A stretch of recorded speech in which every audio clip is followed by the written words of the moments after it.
Right at the start, in front of the school, Momo Ayase's first boyfriend stops her in the middle of the street, telling her that she won't go on a date today unless she lends him some money. And to top it off, he demands that she pay for the biggest snack. Disgruntled, Momo tries to kick him in the face, but he dodges and, to make matters worse, hits her in the stomach. He starts insulting her, saying that he has no interest in girls who don't lend money or let loose anymore. Furious, Momo responds with a string of unconventional insults, which leaves her friends a little confused. Noticing the reaction, she feels misunderstood and complains that they should be on her side. After all, he was her first boyfriend. Instead of consoling Momo, her friends criticize her, reminding her that they always warned her that this kind of guy wasn't for her. A friend asks what she saw in him, and Momo, a little embarrassed, replies that he looked like the actor Ken Takakura. Her friends mock her for this, reminding her that guys like Takakura haven't existed for ages. Momo, discouraged, agrees and throws herself on the table, lamenting that she'll never find her ideal man. She starts walking through the school corridors, lost in her thoughts, and ends up seeing a group of bullies throwing paper balls at a nerd, trying to annoy him. Momo enters the room and interrupts, picking up the magazine the boy was reading. As she flips through it and realizes it's about aliens, she calls him pathetic and walks out huffing with anger, still frustrated. Shortly afterwards, the nerd appears behind her, curious, and says that Momo must be interested in what he was reading. After all, that alone would explain why she spoke to him. Momo, surprised, corrects the boy, saying that she wasn't trying to make friends. He ignores her and begins to explain that the article is about US presidents, who, according to him, have already met secretly with reptilians in a secret project called Project Pegasus. Momo Ayase is not impressed by Okarun's conspiracy theories, and makes it clear that she doesn't believe in aliens or UFOs. But Okarun, firm in his beliefs, insists and provokes her even more, saying that the United States itself has already recognized the existence of UFOs, and has even created a space force to fight them. He starts reciting a series of theories from his magazine to Momo, making her impatient. Irritated, Momo explodes, saying that she doesn't have the patience to listen to this nonsense, especially after being dumped by her first boyfriend. She goes on to tease him, saying that this is exactly why he has no friends. After realizing that she had made a mistake, Momo apologizes, saying that although she doesn't believe in aliens, she does believe in ghosts. Okarun then teases her, saying that ghosts don't exist. Momo replies that her grandmother is a medium and that she has witnessed strange and intense exorcisms, with possessed people going through frightening convulsions. Okarun hits back, saying that these convulsions can have a medical explanation and that this doesn't prove anything. While the two of them are arguing, almost coming to blows, Momo's friends pass by and make fun of them, thinking that Momo is investing in nerds now.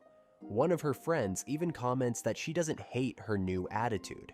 In the heat of the argument, Momo and Okarun make a bet. She says that if he proves the existence of ghosts, he will have to be her servant. On the other hand, Okarun says that if he can prove the existence of aliens, Momo will have to serve him.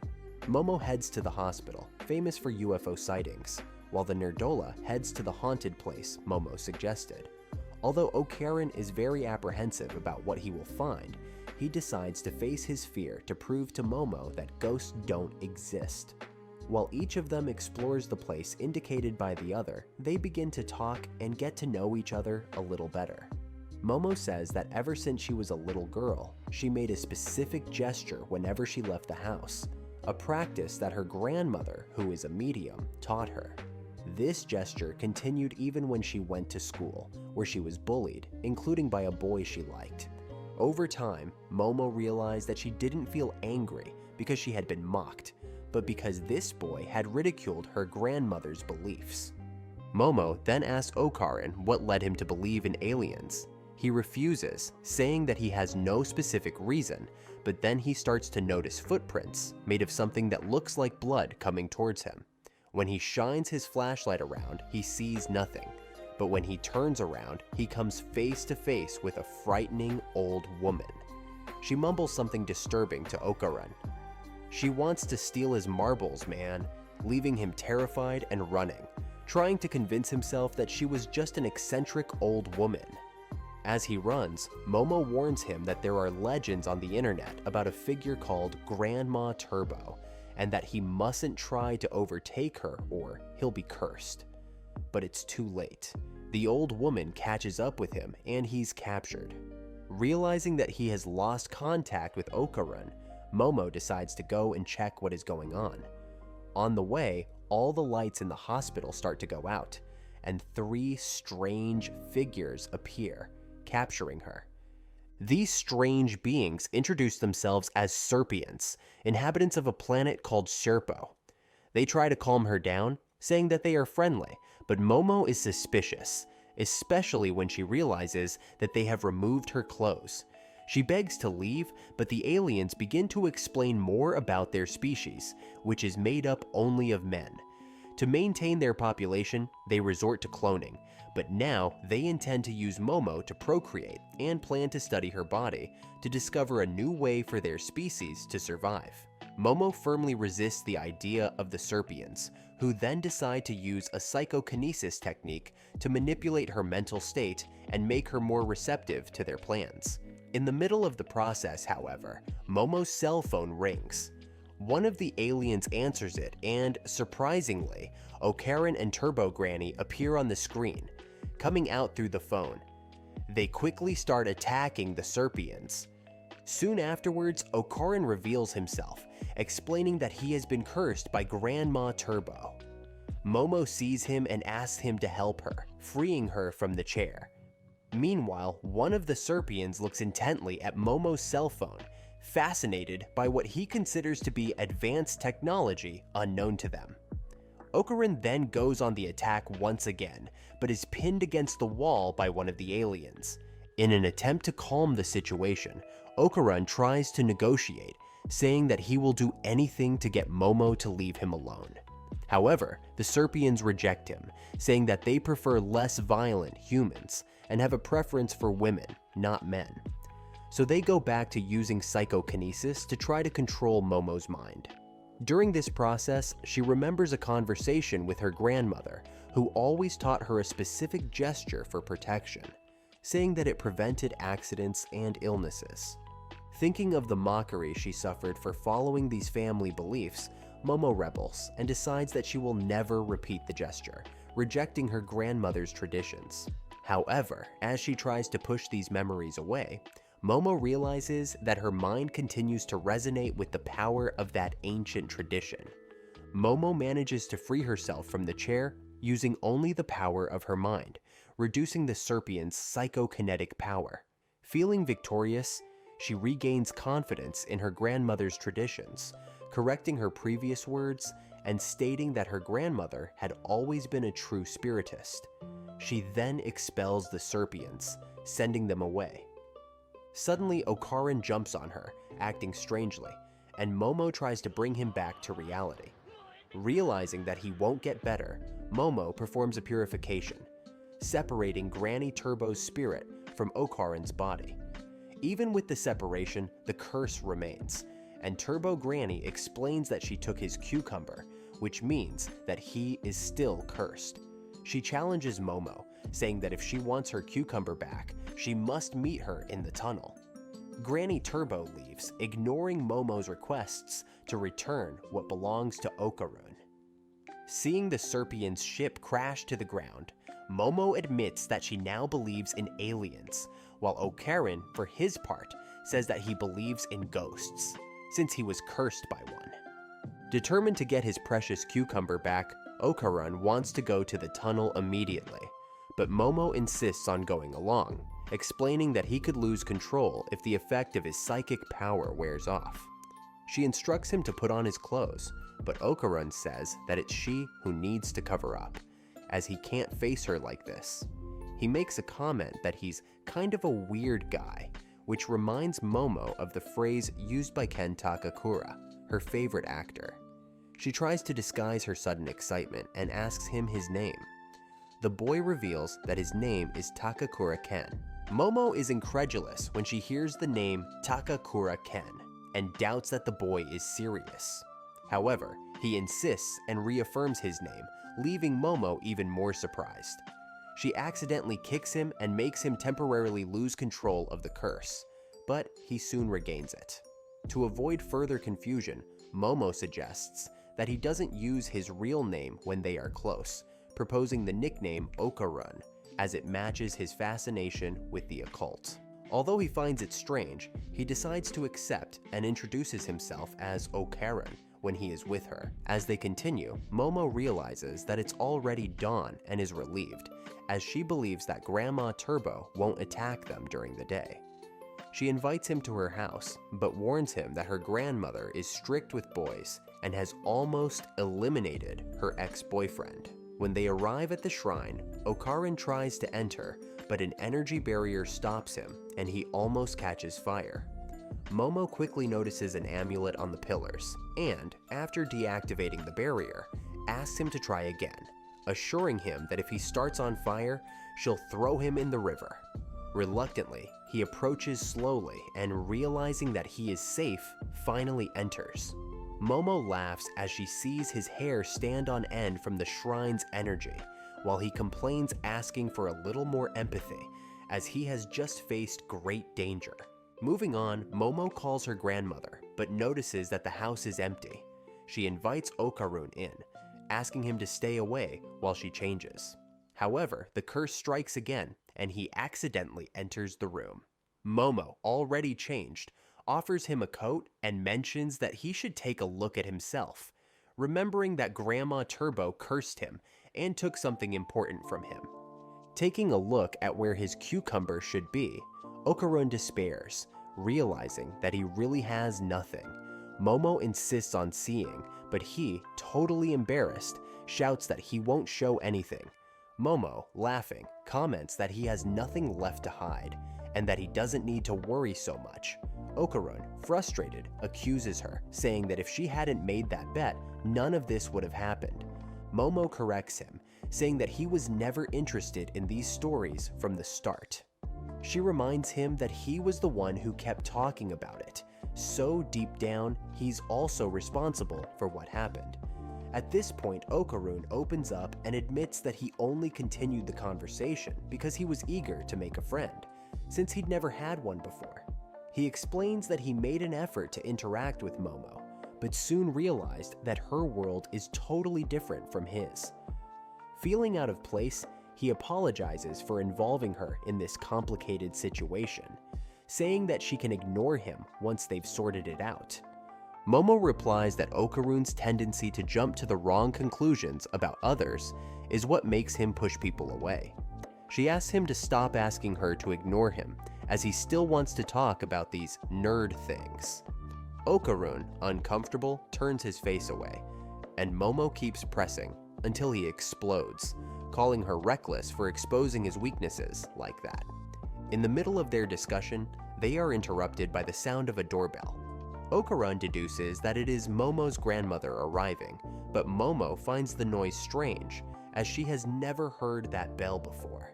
She then remembers something her grandmother told her. The shrine has two bells, one for humans and one for evil spirits. Remembering this, Momo realizes that by removing the talisman from the entrance, she has left the place vulnerable. Okarun panics and asks what they should do. Momo takes the talisman and decides to put it back on the pillar. If it's an evil spirit on the other side of the door, it will burn when it enters. Okarun, fearing that he too will be burned, quickly moves away, while Momo scans the room for the spirit. Suddenly, they find themselves trapped in the shrine by a wall that covers the whole place. In a critical situation, Momo looks at the talisman and notices her nose starting to bleed. She notices a black mist in the air, which seems to be causing the strange effect on her and Okarun's bodies. Just then, a shadowy figure appears and accuses them of being people of bad faith, saying that they have broken a promise. However, it doesn't give any details about what they've done and starts chasing them, trying to hit them with its shadowy hands. Momo asks if that being is another spirit attached to Okarun, but he denies it, explaining that it is a type of alien known as the Flatwoods Monster, or 3-meter alien. He comments that there are studies suggesting that many people who see psychic phenomena also have a tendency to see UFOs. In other words, Okarun suspects that there may be some connection between ghosts and aliens. Noticing the creature in front of them, Momo realizes that it is related to the aliens they saw the night before. Desperate, she looks for something to dispel the poisonous mist that surrounds them, because if they keep breathing it, it's only a matter of time before they are severely weakened. Momo comments that she can't use her psychic powers properly, while she's still keeping the curse under control in Okarun's body. Suddenly, Okarun regains consciousness, but notices that his left arm looks different. Seeing no other option, he decides to confront the creature directly, asking Momo to release his curse. She asks him why this sudden change, and he explains that if the enemy really is an alien, he won't hesitate to face it. He therefore insists that Momo release the curse, while still maintaining control over his mind. Momo is reluctant, explaining that she doesn't have a perfect command of her powers to fulfill his request at this level. But, seeing Okarun's determination, she decides to collaborate, even without guarantees. As soon as the curse is activated, he feels his body overflowing with immense power. On the other hand, he also begins to feel strangely depressed, uttering melancholy phrases. Despite this, he continues to prepare for the fight. When the enemy attacks by surprise, Okarun's body automatically dodges, avoiding the evil spirit's blow. Seeing this, Momo feels a growing sense of relief. Maybe now they really do have a chance of winning this battle. Suddenly, Okarun starts to feel strange, as if he's feeling sick, and the evil spirit takes advantage of this weakness to attack him, throwing him towards Momo in her human form. Okarun apologizes, explaining that his body can't cope with the overload of power from the curse. It's more than he can bear. And to make matters worse, he realizes that he has only managed to slightly injure the spirit, hitting only its fingers. This makes him think that victory is further away than ever. Observing the spirit's movements, Momo notices that it behaves like a sumo wrestler. She quickly formulates a plan. If they can make the spirit touch the ground with their hands, they can beat it, following the rules of sumo. With this in mind, Momo asks Okarun to focus on the spirit's feet, while she tries to knock it down with her psychic power. Working together, they manage to make the spirit touch the ground with one of its hands. As expected, that hand disappears, but the monster quickly recovers, returning to its attack position and pressing Momo against the wall. Okarun begins to lose control of the curse again, especially now that Momo is out of combat. Momo then extends her hands towards Okarun, taking control of the curse once again. She then turns her focus to the spirit, saying that he is cheating because, by touching the ground, he should have accepted defeat. Meanwhile, Okarun asks Momo to release the curse completely, saying that her only intention now is to defeat the spirit, regardless of the consequences for her body. But Momo insists, saying that she is already attacking the spirit and asks him to watch, as the spirit's trickery has angered her to the point where she wants to resolve the situation herself. The spirit, also angry, intensifies its attack. Okarun again asks Momo to release the curse so that he can fight the spirit evenly. Despite being in a dangerous situation, Momo stands firm and finally manages to place the talisman at a strategic point, causing the spirit to burn instantly. In this moment of relief, the two embrace. When they open their eyes, they realize that their view of the shrine has returned to normal. Momo feels relieved, as she believed they wouldn't make it out of the battle alive. Soon afterwards, however, Okorin begins to lose control again, and Momo has to activate her power once more. She notices that her hair is in a different style, and jokes that she preferred her previous cut, which was funnier. At the same moment, Momo feels dizzy and faints. With that, Okorin loses control again, and the curse of Grandma Turbo takes over his body once more. Meanwhile, Dodoria, a renowned psychic, is on a local talk show interrogating a young idol, asking questions that are not appropriate for her age. One of the producers wonders if it wouldn't be problematic to broadcast the show in this way, but another producer assures them that they won't have any problems, as the show's audience is limited. After finishing recording, Dodoria takes a cab to leave. The driver recognizes her from TV and, curious, asks if she really has psychic powers. Irritated by the question, Dodoria asks him to stop the car immediately, saying she's going to get off right there. The driver, realizing that he has made her uncomfortable, tries to apologize and explains that he just wanted to see her powers up close. Ignoring his explanation, Dodoria tells him to get out of there if he wants to stay alive. While walking, Dodoria comes across Granny Turbo attacking Momo in the middle of the street. Without hesitation, Dodoria advances against the spirit, driving a nail into her and revealing that Momo, the girl being attacked, is her granddaughter, who always seems to attract trouble. In the midst of the confrontation, Dodoria manages to lead Granny Turbo into a trap she has prepared, a circle of protection where any spirit that crosses the line will be instantly destroyed. Approaching Granny Turbo, Dodoria teases her, while the spirit angrily promises that it will devour her at some point, as it can't be kept trapped there forever. Dodoria, unperturbed, makes it clear that she doesn't just plan to keep her locked up, she intends to destroy her. With determination, Dodoria strikes Granny Turbo several times with a club, warning her not to try to go beyond the circle. Desperate, Granny Turbo warns that if she is destroyed, the human she is cursing will also suffer the consequences and could die. Even so, Dodoria, showing total disinterest, states that she has no compassion for those who deceive her granddaughter, and that includes even humans. Soon after this epic fight, Momo wakes up frightened in her room, thinking it was all just a bad dream. She rushes downstairs to see her grandmother, but is interrupted by Dodoria, who asks her to keep it down so she can concentrate on the TV. During the conversation, Dodoria discovers that Momo has been to a haunted place and questions what she was doing there. Momo explains that while talking to a friend, they decided to explore haunted places out of curiosity. Dodoria, however, seems more interested in the program she's watching and ignores Momo, which irritates her. She then asks where Ken Takakura is, whom Dodoria refers to as the boy. Dodoria replies that she has already taken care of the evil spirit, which worries Momo.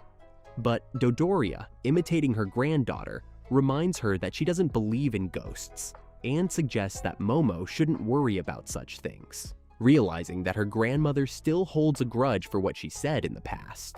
Momo gets down on her knees, apologizes, and asks what exactly her grandmother did to the spirit. Dodoria simply tells Momo to check the main hall of the shrine. Momo runs off, warning that she won't forgive her grandmother if something has happened to Ken. On the way, she begins to blame herself for everything that has happened, thinking that none of this would have happened if she hadn't called Ken into the cursed tunnel. When she gets there, she finds Ken safe and eating happily. Ken, on seeing her, begins to cry with relief, thinking that she could have died. In response, Momo slams the door and starts complaining, frustrated by all the needless alarm. Soon after, Dodoria appears and explains that Ken will be protected as long as he is confined to the house, as his curse won't manifest itself there. This makes Momo even angrier with her grandmother, because Dodoria had said that she had killed the spirit, which Momo interpreted differently. Dodoria then observes Momo's despair and raises the suspicion that the boy is more than a friend, perhaps a crush, given her concern at the thought of Ken being dead. However, Momo corrects her grandmother and explains that until Ken Takakura, Okarin, gets his amulet back, he will remain under Grandma Turbo's curse. Momo takes part of the responsibility for what has happened and decides that it is her duty to help him. Even after hearing the whole story, Dodoria continues to insinuate that her granddaughter has a crush on Okarin, but Momo brushes this aside and reveals that since her experience with the aliens and a UFO, she now possesses psychic powers. Dodoria reacts skeptically, disbelieving the story of the aliens, and Momo understands her grandmother's reaction, since she herself only believed it after seeing it with her own eyes. Trying to prove her point, Momo demonstrates her psychic powers, using them to keep Okarin under control and prevent him from losing his mind due to the curse. Dodoria watches and says that they've messed with a really dangerous creature. She then explains more about the origin of Grandma Turbo, revealing that this entity is a modern yokai who has terrorized several regions. Dodoria tells us that she learned of Grandma Turbo's presence in the tunnel where Okarin entered, and when she got there, she felt such an intense energy that she couldn't even enter. She then explains the concept of bound spirits, ghosts that remain in specific places because of some powerful attachment. These spirits are practically invincible when they are in their own territories, and any sensible medium avoids confronting them in these places. She then warns Momo that in the case of that tunnel, Grandma Turbo has merged with the bound spirit of the place, making it even more dangerous. Dodoria suggests that Momo not get involved with this entity, pointing out that she has no direct obligation to solve Okarin's problem and should therefore put it aside for her own safety. Momo is in doubt about what to do, but when she thinks about what her idol would do, she decides that she has to help her friend Okarin. Dodoria, noticing her granddaughter's hesitation, teases her again, insinuating that she really is in love with the brat. Even though she can't dissuade her from going into the tunnel, Dodoria advises Momo to use a tag strategy with Grandma Turbo, since the creature relies heavily on her speed and will accept a challenge if provoked enough. Dodoria, however, warns of a problem. The bound spirit's territory is inside the city of Shono, so Momo will need to lure Granny Turbo out of the city in order to weaken her and stand a chance of defeating her. Momo, realizing the complexity of the plan, admits that her thin legs wouldn't help her run faster than Granny Turbo. She suggests that her grandmother place a talisman in the tunnel, but Dodoria explains that this is not possible, as she can only activate her barrier technique when she is inside the city, where she can borrow the power of the god who protects that place. To get around this, Dodoria suggests that Okarin carry Momo on his back, allowing her to focus on controlling the curse. Okarin, however, reveals that he can only run at high speed twice before he needs to rest. Upon hearing this, Dodoria decides that he needs to train until he can run non-stop. She then gives Okarin a strict training schedule and suggests that Momo train his psychic powers even more, as he will need at them to keep up with him. At the end of the instructions, Dodoria tells them to get a good night's rest, as the intensive training will begin the next morning. As he begins his training, Okarin feels the urge to go to the bathroom. Momo explains that if he goes in, she will lose control over the curse, as the walls will block her psychic powers. Dodoria, curious about how Momo controls the curse, asks how she does it. Momo explains that she can see an aura around Okarin. When she squeezes this aura with her hands, it disappears, allowing him to stay under control. Momo recalls the moment when she first awakened her psychic powers and felt invincible, but when she sees that she can only manipulate small auras, she realizes her limitation and feels discouraged. Dodoria then advises Momo to close her eyes, explaining that she relies heavily on sight to control the curse and must try to use all her senses.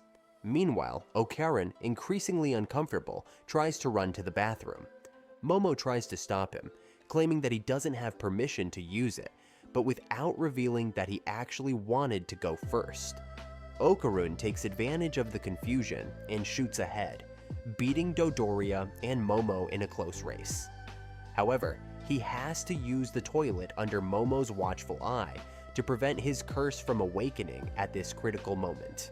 Meanwhile, Dodoria remembers Momo's confidence when she awakened her powers and reflects on the evolution and challenges her granddaughter faces in controlling this ability. Dodoria watches Momo with interest, believing that her granddaughter's psychic ability is intrinsic, although it seems to be sealed for some reason. She comments that Momo will need to strengthen this power over the course of her training.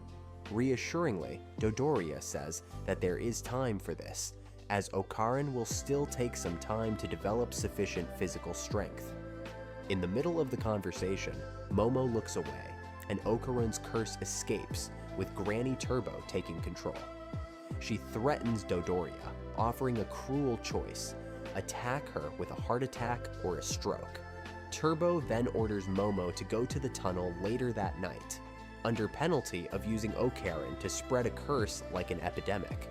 When night falls, Dodoria gives Momo and Okaran a protective vest against evil spirits. Watching them go, she advises her granddaughter to be careful. Instead of using the bicycles, they take the subway. On the way, Momo starts to take off her vest, and Okaran asks her, confused as to why she has removed the protection.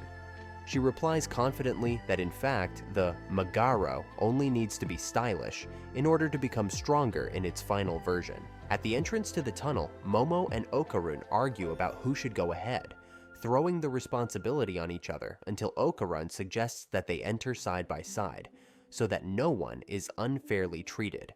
As they walk, Momo forgets Dodoria's instructions about meeting Granny Turbo. Okaran reminds her that they need to lure Granny Turbo out of Shono City and separate the evil spirit from her, which should weaken her and make the battle easier. Momo, remembering how they defeated the alien before, feels more confident, saying that the same should work with Turbo Granny since they were both powerful. Seeing this sudden courage, Okaran comments that just a few minutes ago, she was almost freaking out with fear. Momo, however, is dismissive, saying that Granny Turbo is just a ridiculous old woman and that they should be able to beat her without any problems. The next moment, they are surprised by the intimidating presence of Grandma Turbo, who makes Momo's courage evaporate instantly. Desperate, Okaran asks Momo to release the curse on his body. As soon as she does, depression hits, and he begins to feel negative, declaring that he is useless and unable to do anything to protect them. Momo, already used to Okaran's pessimism during his transformations, just ignores him, hoping that he will overcome the obstacle. However, when he begins to advance towards the enemy, the curse suddenly disappears, leaving them both confused and vulnerable.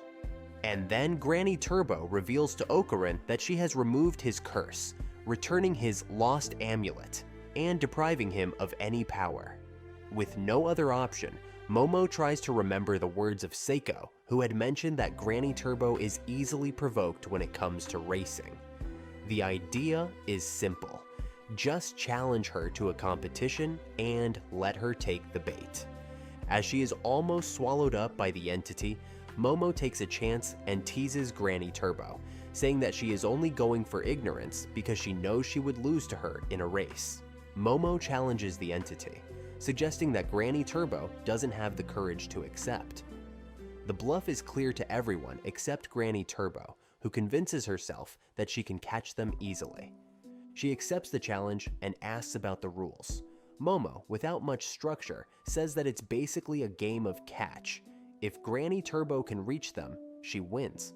The only rule is that the entity must count to 10 minutes before starting to chase them. But being who she is, Granny Turbo decides that 10 minutes translates into 10 seconds for her. As soon as the countdown is over, she captures Momo and advances on Okaran. At that moment, he, reflecting on how Momo always ends up saving the day, takes the initiative and, in a desperate act, bites Granny Turbo, promising not to let her go until she curses him back.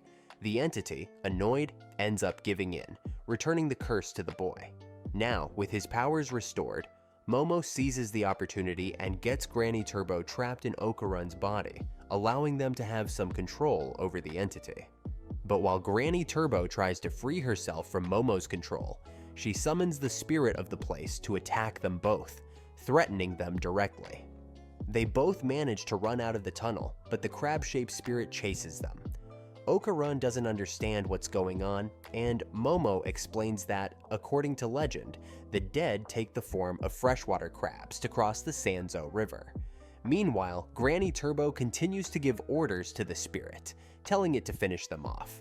Momo decides to try to use the power of Grandma Turbo's curse on Okarun again to face the crab, but on hearing this, the old woman refuses to cooperate and tells them not to use her power without her permission.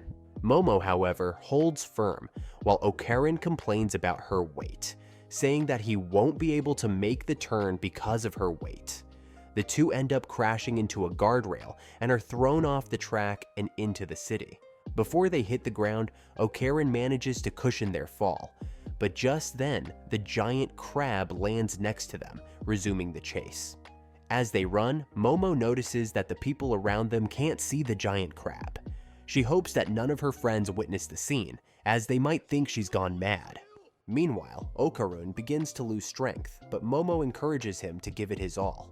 Okarun explains that continuing at this pace won't be enough to get them out of Shono City, as they still have a long way to go, and if they carry on like this, the crab spirit will catch up with them before they can escape. Momo, determined not to be devoured, guides Okarun to the right, entering a place with narrow corridors. The crab, however, is still on their tail, destroying everything around it. When they reach an area with water, Okarun tells them that they are at a disadvantage because water is the crab's element. However, Momo remembers that it's a hot spring and throws the crab into the hot water, cooking its flesh and tensing the enemy's muscles, slowing it down. Okarun, still slightly frightened, is relieved to see that the crab has finally stopped moving. As for Momo, she comments that the monster looks more appetizing now that it's reddened. Seeing her appetite for the creature that almost killed them, Okarun calls her crazy and suggests that they leave the place and the crab behind as soon as possible. Momo begins to guide them to a street that they can use to get out of the city of Shono. However, in the middle of the road, a crowd comes running towards them, leaving them at a loss to understand what is going on. Just then, Grandma Turbo reappears and says that she won't let them escape so easily. She explains that she spoke to a spirit who was asleep in a nearby cemetery and asked him to summon an army of the dead to chase them. Meanwhile, Momo and Okarun keep trying to flee the scene until, suddenly, Momo stumbles and falls to the ground. Okarun goes back to help her, but Granny Turbo takes advantage of this moment to surround them from all directions. With no way out, Momo asks Okarun to launch a direct attack. He hesitates, realizing that this may not be effective, since the goal is to reach the nearby town.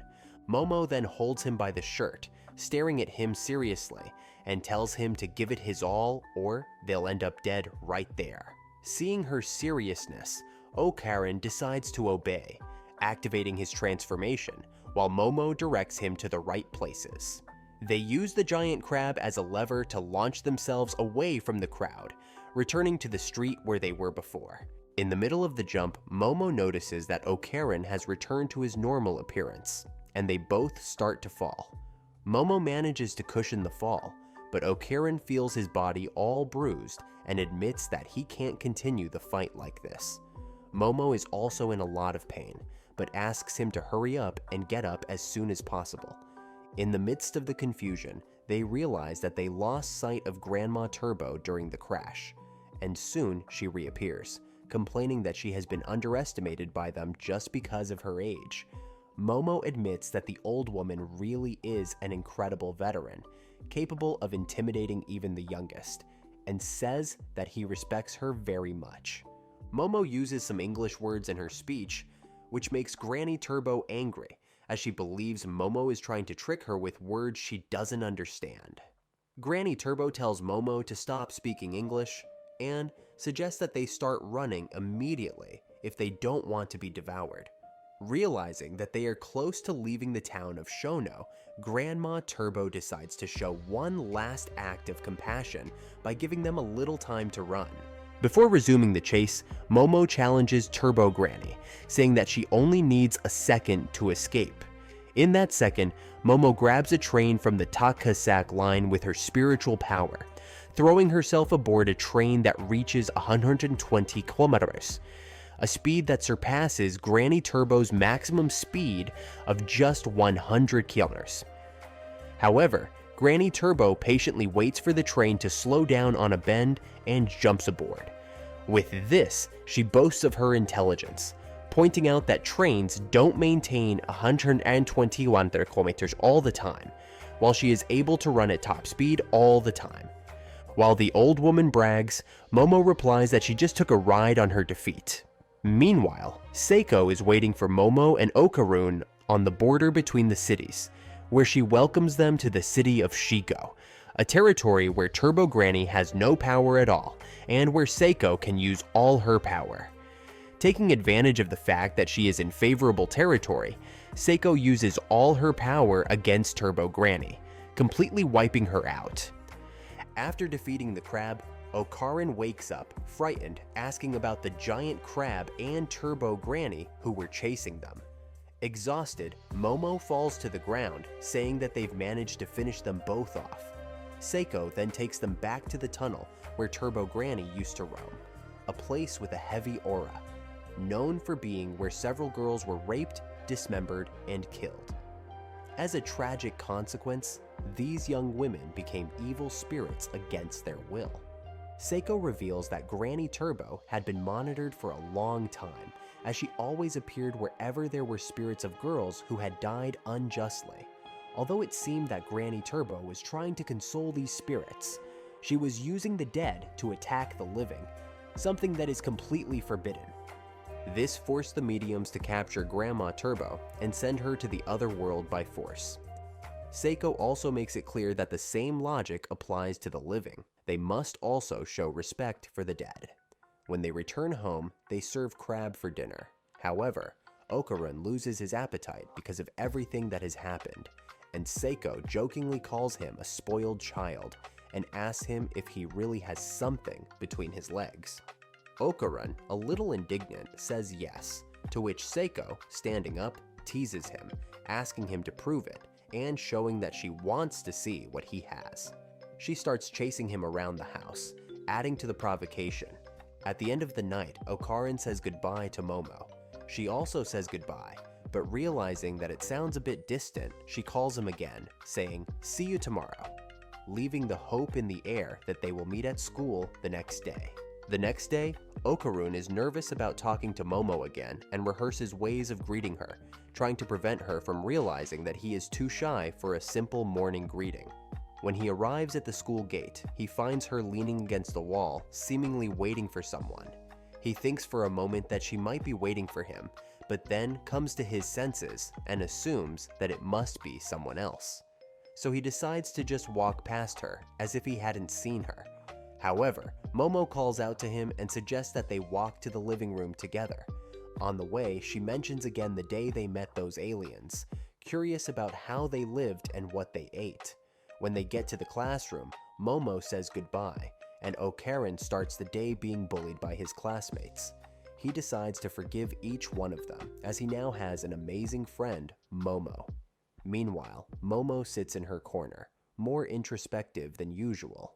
Her friends begin to comment on her, speculating that something may have happened, perhaps even a problem with her ex-boyfriend, which would have led Momo to break her own cell phone. While her friends talk about her, Momo murmurs quietly, wishing she could talk to Okarun about aliens.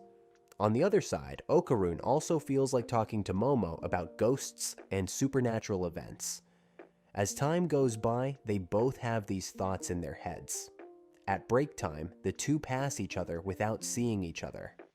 Momo goes to a group of students in Okarun's class and asks for him, but the boys are confused, not knowing who she is talking about, as she calls him Okarun.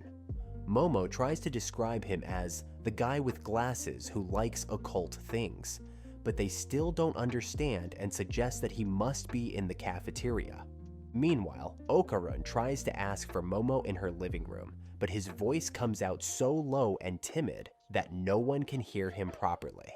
So Okarun decides to go out into the corridors and look for Momo in the cafeteria. Meanwhile, Momo goes to the school store, imagining that he would be in a quieter place, away from the noise of the cafeteria. Okarun arrives at the cafeteria, but realizing that Momo isn't there, decides to go to the school store. In the meantime, Momo comes out of the store and passes the cafeteria, resulting in another mismatch between them.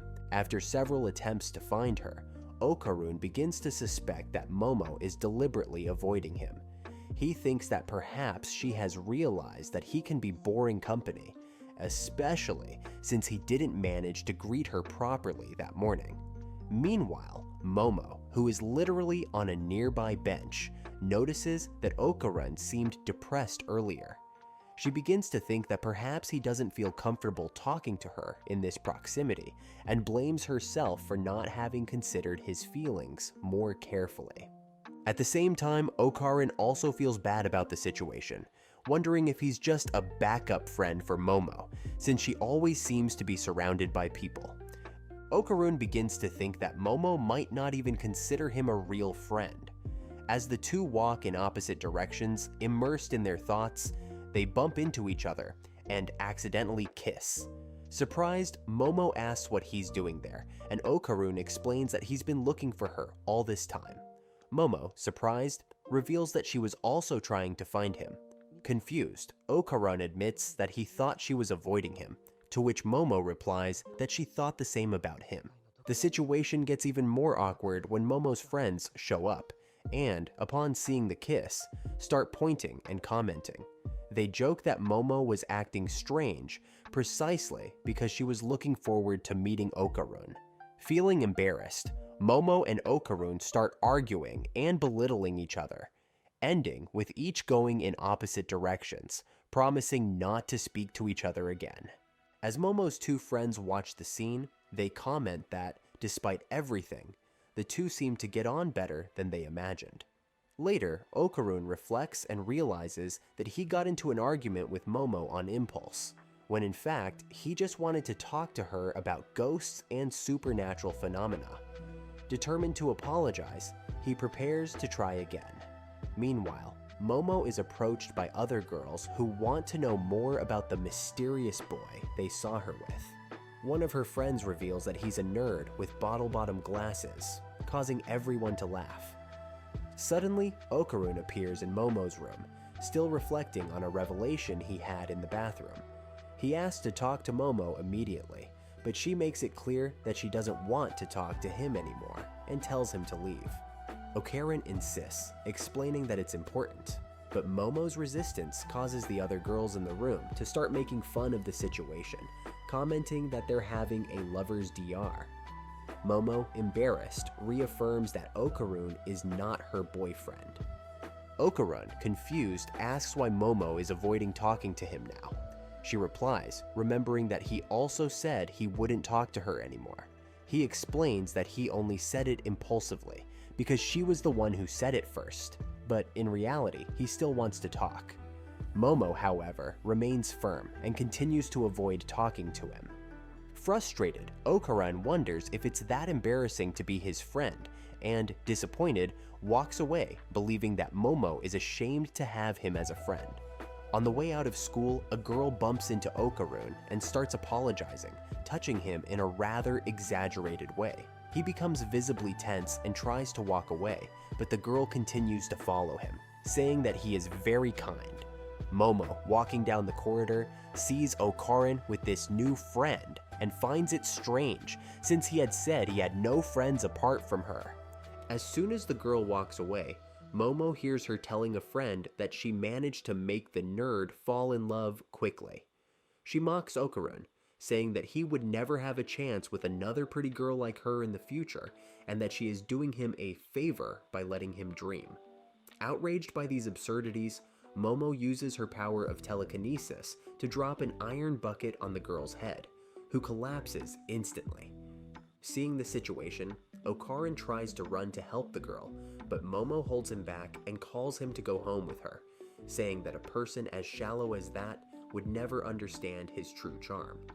On the way home, Momo apologizes to Okaran, admitting that she acted like an idiot. She explains that she panicked when the rumors about the kiss started spreading among her friends, and that's why she ended up acting as if she was ashamed of him. Okaran forgives her without hesitation, saying that he's not at all bothered by the situation. In fact, he's happy that they've reconciled. Having said that, Okaran changes the subject and asks what really happened to Grandma Turbo, since he fainted in the middle of the fight. Momo explains that they managed to defeat her, said a prayer, and what's more, his curse was broken, with everything returning to normal. However, he quickly corrects him, saying that despite this, his balls are still missing, which makes Momo burst out laughing. They decide to go to Seiko to try and solve the problem.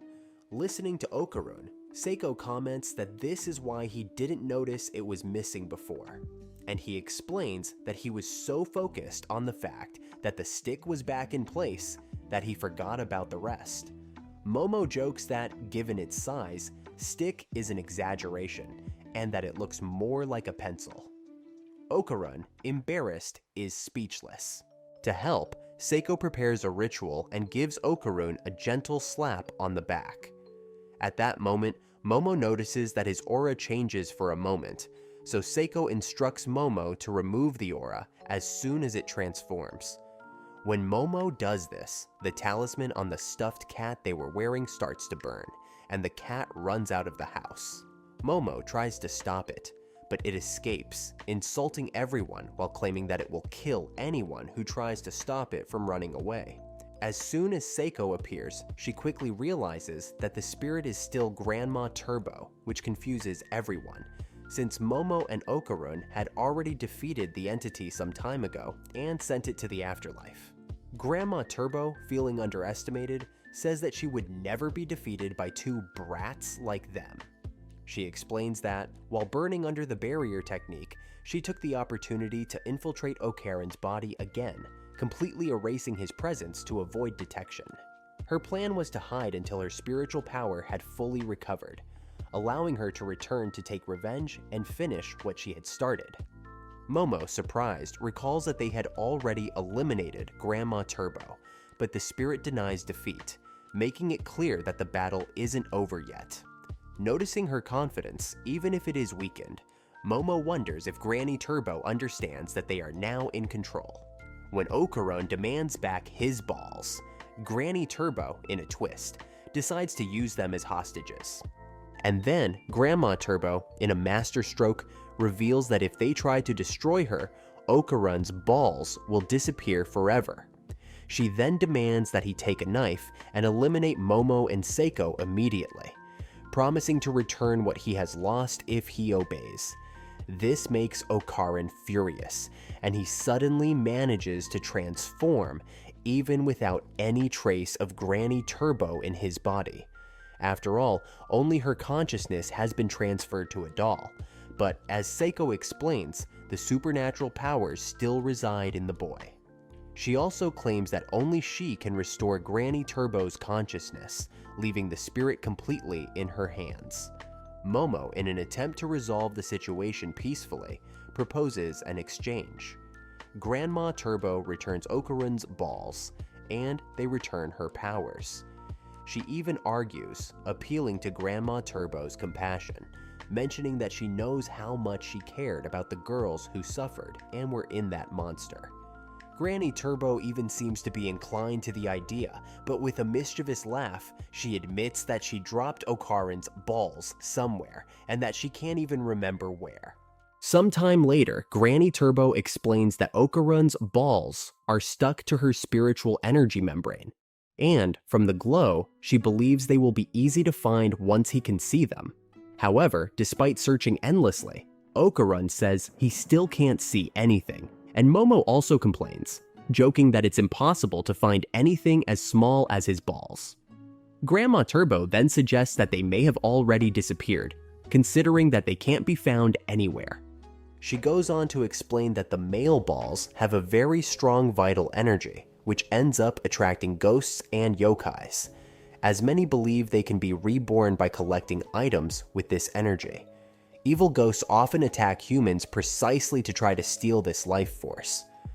Upon hearing this, Momo begins to suspect that some evil spirit has stolen Okarin's balls, making his recovery practically impossible.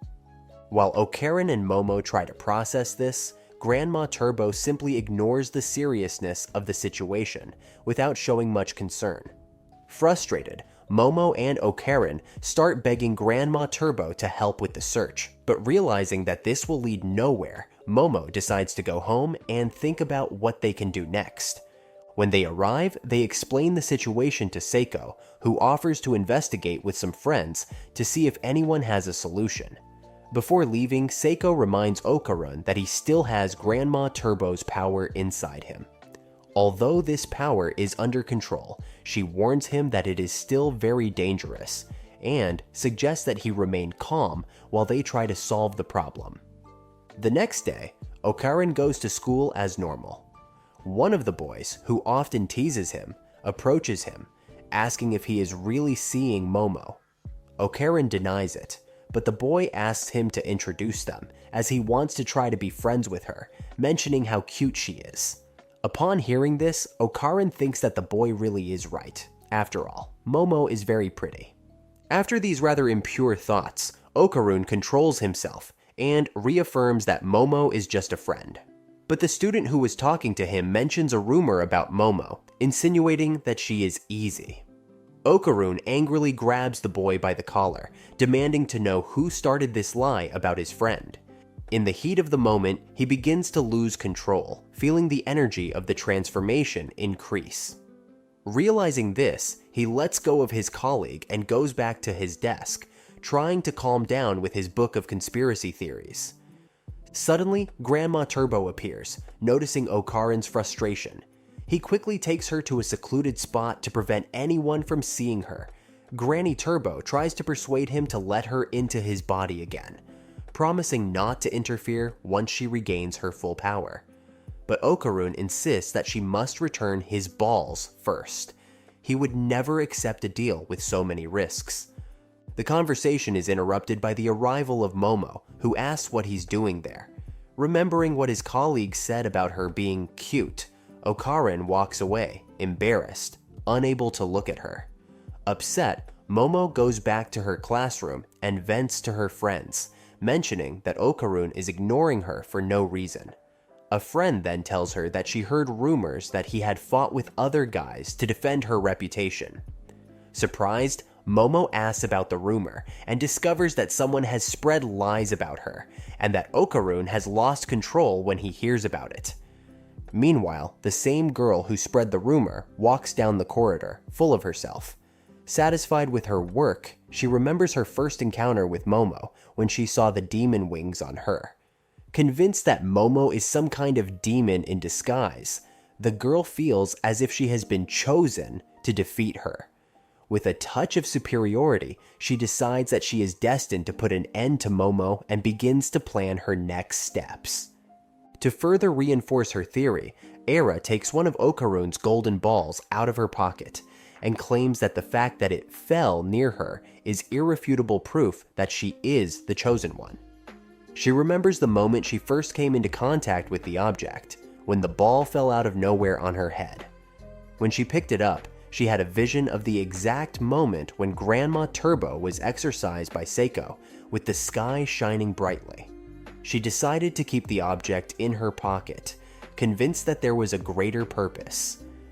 Back in the present, two of Ayura's friends arrive with all the items she had asked for. They question whether they should really be doing something so bizarre. Ayura insists that they are, because she believes that she has been chosen to defeat the demon called Momo Ayase. One of her friends, who is only helping out of loyalty, confesses that Ayura has been acting strangely lately, and believes that they are about to do something abnormal. Just then, Ayura runs towards the window, pointing to a supposed woman in red on the soccer field. Her friends look but see nothing where Ayura is pointing. Ayura, increasingly obsessed, claims that the figure is a spy sent by Momo to monitor her. Meanwhile, Momo tries to pull Okarin away from the situation, but he ignores her, saying that he needs to keep an eye on Grandma Turbo to make sure she doesn't run away. Momo then questions Granny about what she is doing there at school. After a brief discussion, Okarin intervenes, asking about the ball issue from before. Granny Turbo explains that she's not just wandering around the school, she's actually looking for the jewels of an old family. Momo calls her an idiot, saying that something like that would never be there at school. However, Okarin begins to realize that maybe Grandma isn't so wrong, since her balls could have been found by humans instead of a yokai. Granny Turbo adds that if a human touches the balls, they will awaken spiritual abilities and begin to see ghosts. Aira's vision of seeing bugs everywhere, although not crazy, is explained by the influence of the Okarin ball, which awakens in her a supernatural sensitivity. Furthermore, a human who touches objects with spiritual energy, such as the ball, also becomes visible to ghosts, increasing the risk of attacks. Aira, intrigued, continues to hold Okarin's ball in her hands while she watches a female figure dressed in red approach through the window. She decides to confront Momo personally and calls her for a private conversation. Momo says goodbye to Okarin, leaving him to continue his research, and follows Aira to an abandoned shed, surprised at the location chosen for the conversation. When they arrive, Momo asks Aira directly what she wants, but instead of answering, Aira and her friends pin her to the ground. Using a rosary, Aira tries to exorcise Momo, convinced that she will send her to another world. Her friends hold Momo tightly, but Momo manages to disperse them by spreading her wings. Aira then intensifies her attack, using the Okarin ball, pressing the object against Momo's face. Momo, surprised, immediately recognizes the item and realizes what Aira is holding. Just then, Okarin appears and runs towards them. However, before he can intervene, the ghost in red appears to Aira and introduces herself as her mother, holding her firmly. Seeing this, Okarin transforms and tries to attack the spirit, which interprets his attack as a threat and swallows him to remove him from the situation. Momo tries to rescue him with her powers, but with her hands still trapped, she can't help, and Okarin ends up being swallowed whole. Turning his attention to Aira, the ghost in red says that he has been waiting for this moment for over 10 years. Aira, stunned, is confused, believing the ghost to be an ally of Momo. But the spirit corrects her, calling her a fool and revealing once again that it is her mother.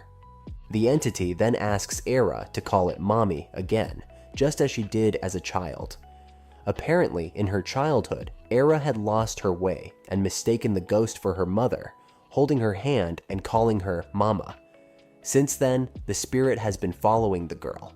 In the midst of the confusion, Momo mocks the ghost, calling it Old Man, and demanding that it return Okarin, pointing out that attacking humans breaks the rules between spirits and mortals. Aira, seeing Momo confront the spirit, asks for help to defeat the creature, completely at a loss to understand the situation. Meanwhile, Grandma Turbo, using Momo's friend's cell phone, searches for information about the ghost. Aira, in her confusion, believes that being chosen from heaven is a consequence of her beauty, and promises to defeat the monster, leaving the spirit touched, although upset at being called a monster. With that, the ghost swallows Aira. Turning to Momo, the spirit accuses her of turning her daughter into a delinquent, and as she approaches to swallow her too, Momo calls Grandma Turbo, but the entity reminds her that she has no powers and that Momo is responsible for this situation. With no alternative, Momo resists while the ghost binds her with its hair, trying to force her to call it Mommy in exchange for forgiveness. Refusing, Momo calls him an idiot once again, and ends up swallowed up like the others. At this point, Grandma Turbo decides to act and orders the ghost to free the three of them. Reluctantly, the ghost refuses, but when he discovers that he has swallowed some of Grandma Turbo's hair along with Momo, he realizes that he has made a mistake. The digestion of the hair generates a reaction, and with a fire forming inside the ghost, it has no choice but to release everyone. In the end, everyone escapes, but they end up with torn clothes and practically half naked. Feeling that Era has been taken away from it, the entity starts attacking them again, calling Okarun and Momo pigs and dirty. Okarun, realizing that the monster won't leave them alone, asks what they should do with Aira, since she seems to be the reason for the chase. Momo tells him to keep running, but Okarun complains that the place is full of obstacles, which limits his mobility. At that moment, Momo says she has an idea, but before she can explain, the entity strikes her, throwing her away. Relentlessly, the ghost pursues Okarun again and manages to separate him from Aira. Now alone with the girl, the entity approaches her and declares that, although Aira refuses to call it mommy, it still wants to be by her side. To do this, the entity plans to devour her, becoming part of her blood and flesh, believing that this way they would be together forever. Before the entity can consummate the act, she feels her body paralyze and doesn't understand what is happening. At that moment, Momo appears, sneering at the entity and explaining that she herself had become entangled in its threads when trying to chase Okarun. Realizing her disadvantage, the entity gets even angrier, declaring that she won't be defeated by a cheap trick.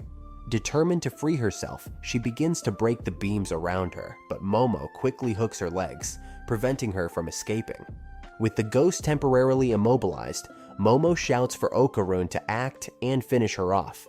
However, he hesitates, saying that the only time he defeated the aliens was pure luck. He just acted on the impulse of desperation. Frustrated by his indecision, Momo insists that he just needs to get closer and hit the entity with a kick. As the two argue, the ghost finally breaks free and goes on the attack. Okarun tries to react, but ends up being knocked down and almost faints on the floor. Seeing this, Granny Turbo laments being wasted on someone so incapable of using her power. Desperate, Granny Turbo remembers that one of Okarun's balls is still with Era, and as she is unconscious, this is the best time to get it back. They manage to get the ball, but any relief they felt is quickly destroyed when Granny Turbo reveals something shocking. Era is dead. Upon hearing the revelation, Momo reacts quickly, asking Okarun to check Aira's pulse. When he checks, they both confirm the worst.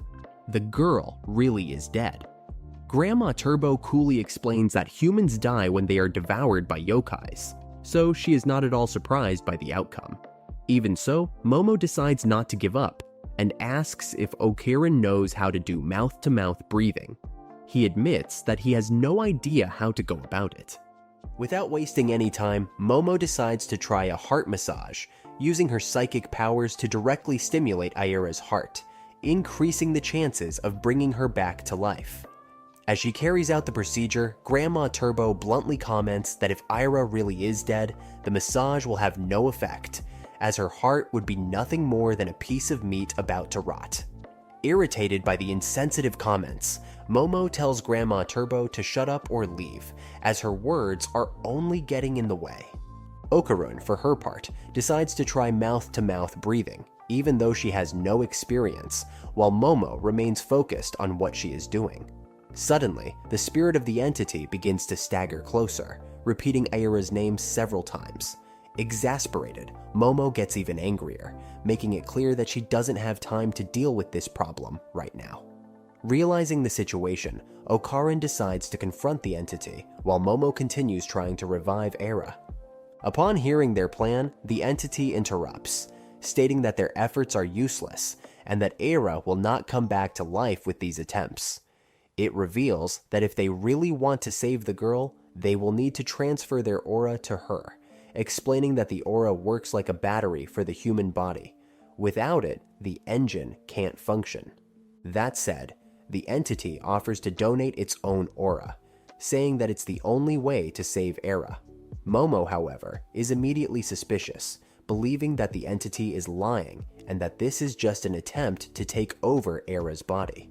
The ghost fights back, claiming that it is no longer capable of consuming anyone in its current state. Surprisingly, Granny Turbo defends the entity, saying that without the aura transfer, Era will indeed remain dead. Even listening to Grandma Turbo's explanation, Momo remains suspicious and asks how the entity intends to merge her aura with Era's. The entity explains that her aura can be transferred to Era. The entity explains that its aura can connect with Era's as if it were using a communication cable. Although suspicious, Momo decides to give it a vote of confidence, but insists on removing the aura from Era's body herself to prevent the entity from taking full control. As Momo begins the process, she starts to see flashes of the ghost's memories. In the memories, the entity appears playing with her daughter, showing a warm and loving relationship. However, she also lived a secret life to support her family. One day, her house was invaded by men who not only brutally assaulted her, but also kidnapped her daughter. During the confusion, she severely cut her arm on shards of glass, but still desperately tried to follow the kidnapper's car. Exhausted and seriously injured, she collapsed in the middle of the street. While unconscious, the woman had a brief epiphany, glimpsing a beautiful and peaceful place. However, when she woke up, she realized that she had already become a ghost, lost and unable to remember exactly what had happened. What remained was a deep sense of loss, without understanding exactly what she had lost. Back in her memories, little Ira is shown pulling at the dress of the bloodied woman in the street, mistaking her for her mother. However, realizing that the woman was not who she was looking for, Ira walked away, leaving her behind. The entity tried to react, but was disoriented, unable to understand what was happening.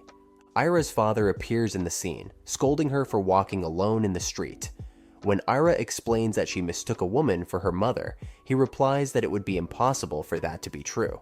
Curious, Ira asks where her mother is, and her father explains that she is somewhere far away. He encourages Ira to be strong, saying that her mother will come back one day, and that she must learn to be independent so that her mother can be proud of her when she returns. Moved by her father's words, Era promises to do her best to become someone her mother would admire. Meanwhile, the entity, still confused and bloody, watches from afar, desperately wondering where her daughter is. Gradually, the pieces begin to fit together, and she finally remembers her traumatic past and the reason for her existence as a ghost.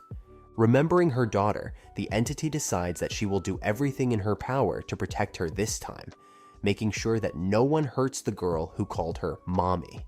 At that moment, Ira finally awakens, but Momo falls to the ground, visibly weakened. Okarun, concerned, offers to take care of the entity in case it is doing something against Momo. However, Momo asks him not to interfere. Meanwhile, the entity turns to Era and, with tears in her eyes, apologizes for her actions. Instead of protecting her, as he had promised, he ended up hurting her. Recognizing itself as a true monster, the entity's body begins to disintegrate. Seeing this scene, Momo asks what will happen to the ghost. Granny Turbo explains that, by transferring its entire aura to Ira, the entity will inevitably disappear, ceasing to exist altogether. Momo, intrigued, asks what will be left after that. Grandma Turbo explains that once the entity disappears, it will return to the void, as if it had never existed.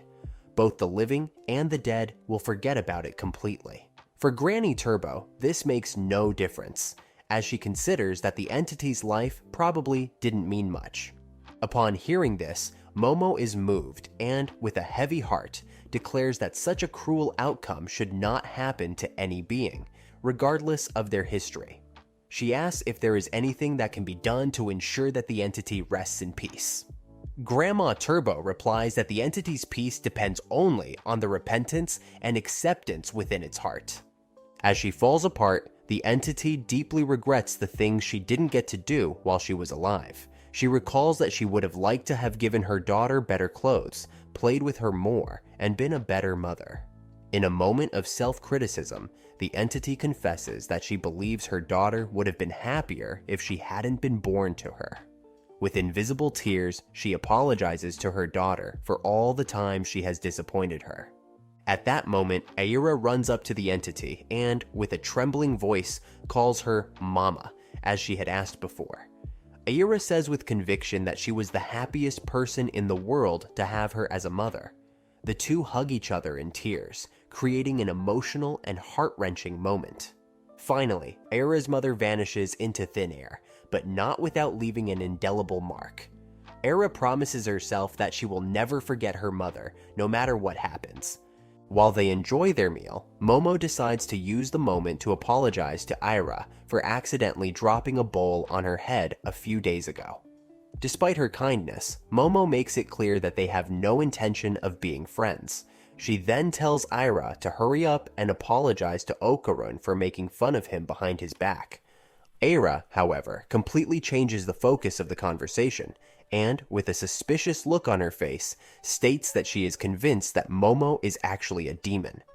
Surprised by the absurd comment, Momo vehemently denies the accusations, explaining that Aira is misinterpreting everything due to a simple misunderstanding. Even so, Aira is not convinced and continues to insist on her theories.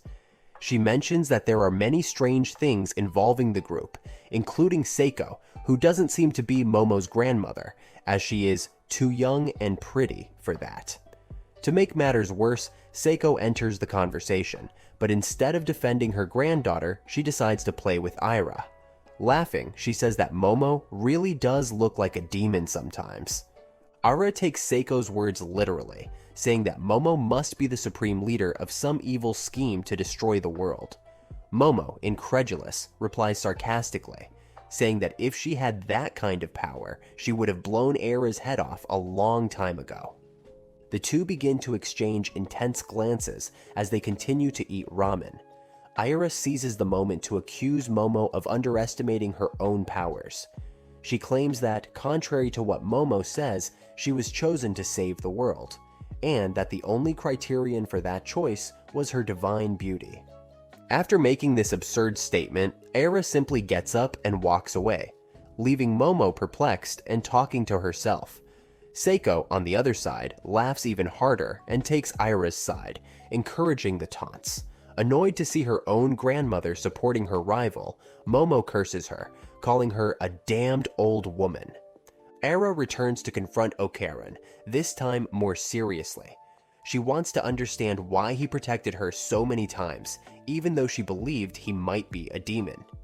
Before he can answer, Momo butts in, saying that Okarun is in no way a demon and that Aira is completely mistaken. Okarun, with his usual calm, says that there was no special reason to protect her. He explains that he always feels the need to help people who are in trouble, simply because that's who he is. These words take Aira by surprise. For a moment, she doesn't know what to say, but she soon realizes that Okarun is actually an incredibly kind person, someone who, despite everything, still has a human heart. After her recent adventures, Aira makes a promise to herself to free Okarun from Momo's supposed control. With this goal in mind, she goes on the run and notices something strange growing inside her. A new feeling comes over her about Okarun, something that leaves her confused since she still believes he might be a demon. Meanwhile, Seiko, Grandma Turbo, and Momo continue their unusual mission to play with Okarun's ball of spiritual energy in order to put it back in the right place.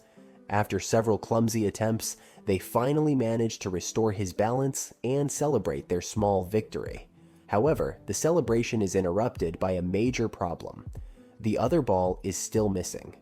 At school, Momo can't hide her concern. She proposes that the group meet at the Net Cafe after school to discuss what to do next. However, Okarun surprises everyone by saying that he won't be able to make it.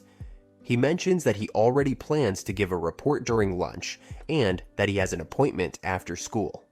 During lunch, Momo joins her friends and comments on Okarun's strange behavior.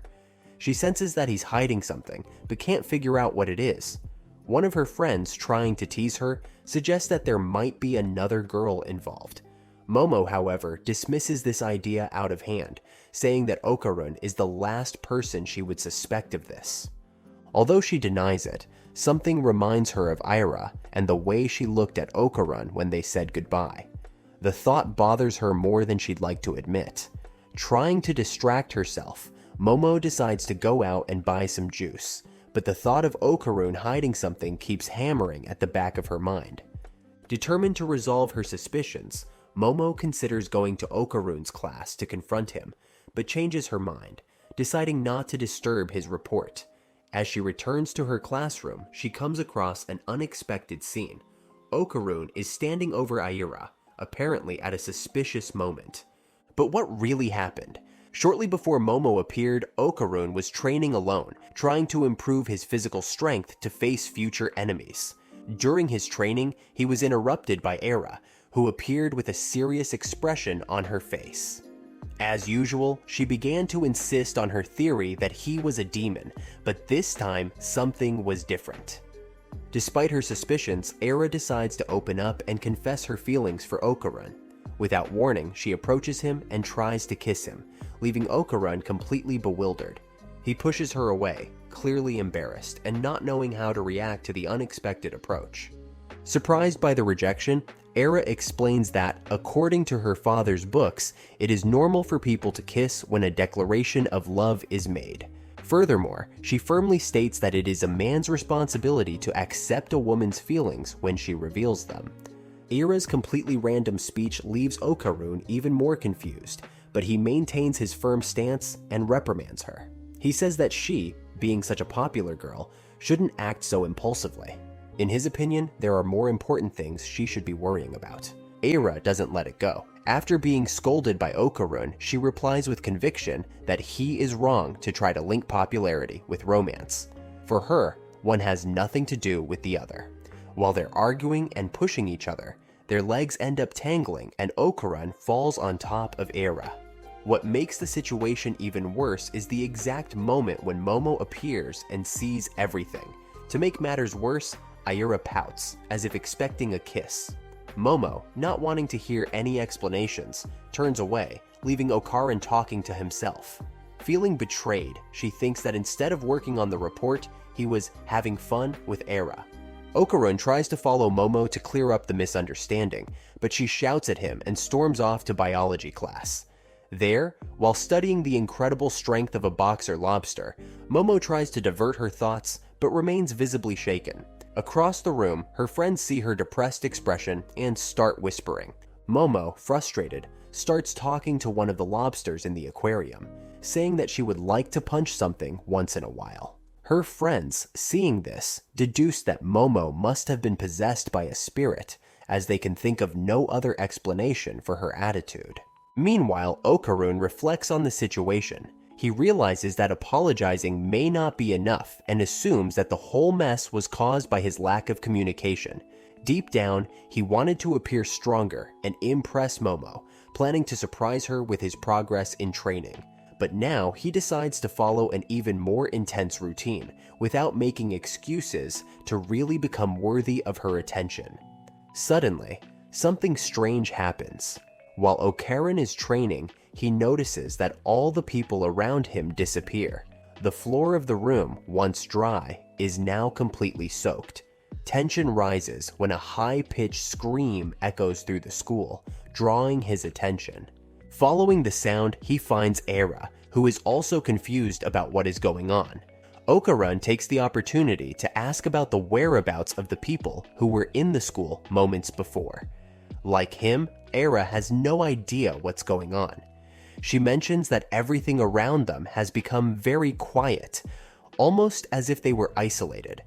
Without wasting any time, Aira, as usual, blames Momo, believing that she used her supposed demonic powers to create this strange situation. Okarun, hearing Momo's name, realizes that she too has disappeared. He runs around the school, calling for her, but gets no answer. As he searches desperately, he notices something familiar in the feeling that surrounds him. Something inside him recognizes this strange environment, but he still can't put his finger on what exactly is going on. Meanwhile, Momo also finds herself in a bizarre situation. Without understanding what is going on, she begins to worry about Okarun. However, before she can act, the memory of the previous incident between the two of them invades her mind, and she hesitates. However, Momo senses a strange presence approaching. Suddenly, she spots something that looks like a dinosaur, but with strange features, more like a giant snake. As she tries to process what she is seeing, the monster creates a ripple in the water around her. Momo realizes the danger when the creature detects his presence and fires a green laser beam, causing a massive explosion that destroys much of the place. Elsewhere, Okarun hears the bang caused by the monster's attack. He suspects it's an explosion and prepares to investigate. Ira, ever suspicious, hints that both he and Momo may be plotting something against her. Irritated, Okarun makes it clear that he has no idea what is going on. Although he doesn't fully understand what is going on, Okarun mentions that he has experienced something similar in the past. He recalls an event in which the sky suddenly darkened, leaving him and Momo surrounded by mysterious forces. Curious, Ira asks what they did to resolve the situation. Okarun reveals that they had to defeat the alien responsible for creating the chaos. Ira, confused, is shocked to hear about aliens, as she had no idea that such beings really existed. Okarun explains that, in addition to the yokais, the aliens are even more powerful enemies. When Ira asks why they attack, he admits that he doesn't know for sure. However, he shares that the aliens they faced earlier were harvesting human reproductive organs, which only makes the situation even more disconcerting. While talking, the two are interrupted by a speeding monster that comes out of nowhere. The bizarre creature, for some reason, keeps repeating Chiquitita in Spanish, while attacking with frightening speed. Sensing the impending attack, Okarun quickly transforms to protect Ira. With quick, precise movements, he saves her from the attack. Immediately afterwards, he asks her to flee so as not to hinder his fight against the monster. As he asks her to move away, Okarun refers to Ira as Ira-chan, an affectionate nickname that makes her blush visibly.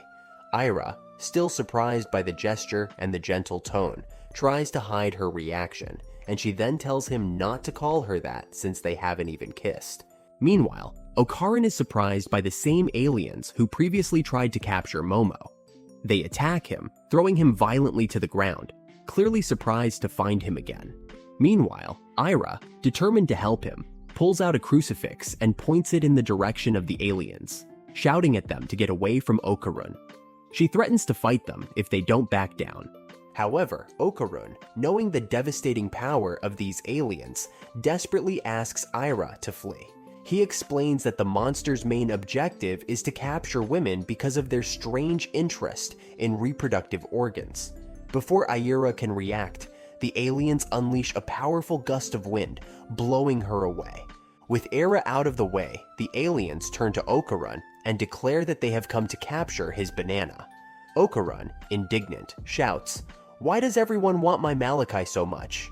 The aliens then reveal the reason. They believe that Okarun's banana possesses an extremely advanced technology that surpasses anything ever developed by them. This ability is actually the power of Grandma Turbo, which they mistakenly believe is inherent in the boy. For the aliens, this ability is incredibly valuable and can be used in experiments that include replicating Okarun's abilities, which they consider to be extremely powerful. Okarun tries to explain that the power he possesses is not natural, but the result of a curse. He claims that these abilities are not part of his biology and that they are not as useful as the aliens imagine. However, the aliens ignore his explanation and proceed to cut up his banana. But in the midst of this chaos, Ira transforms into a supernatural dancer and begins to beat up the monsters, delivering precise and devastating blows while proudly reaffirming, "I am the chosen one." Upon realizing that Ira also has powers, one of the aliens understands why she is able to enter their space, so they decide to take advantage of the situation to capture her banana as well. Meanwhile, Okarun decides to go away to put something on, since his clothes were completely destroyed in the last attack. Aira, however, sets out to face the threats alone, while Okarun stays out of the fight. He starts looking around, but can't find any clothes to put on, which sends him into a panic. Just then, Chiki hits Okarun with a direct blow, knocking him away. Aira then goes back to fighting the aliens, but his head sinks into the ceiling. Aira feels as if she's being crushed by something, and the alien reveals that he's able to use his powers even without having to talk about photogrammetry. He says he couldn't pass up the fact that she had let her guard down. Aira replies that she doesn't care and asks him to let her go. Chiki, however, says that because she has such good moves, they'll capture her banana too. Upon hearing this, Aira replies, "I'll be chosen divine, and I won't lose to anyone." Chiki strikes Aira again, destroying the wall behind her. Chiki then agrees that Aira is indeed chosen, but not in the way she believes. He reveals that she was chosen for the evolution of the aliens. With that, they begin to plan the removal of her banana. Meanwhile, Okarun, still unclothed, decides that he needs to do something for his friend, because for him, there are more important things than clothes. He transforms in front of everyone, preparing to fight. But soon, the aliens start pressing him against the ground, undoing his transformation. One of the aliens explains that their power is possible thanks to the three of them combining psychokinesis. This power is called the Incredible Zone and is responsible for nullifying the transformation of any being within their area. Although useful against their enemies, this power has a flaw. They cannot attack Aira or Okarun while they have this power active. However, they get around this weakness by placing another monster in the area and ordering it to beat Okarun to death. However, during the fight, Okarun manages to regain his strength and, with a sharp blow, sends the enemy away, making him cross the Incredible Zone. One of the aliens realizes that someone is repelling his psychic powers and discovers that it is Momo, who is not at all happy to see Okarun at Aira's side.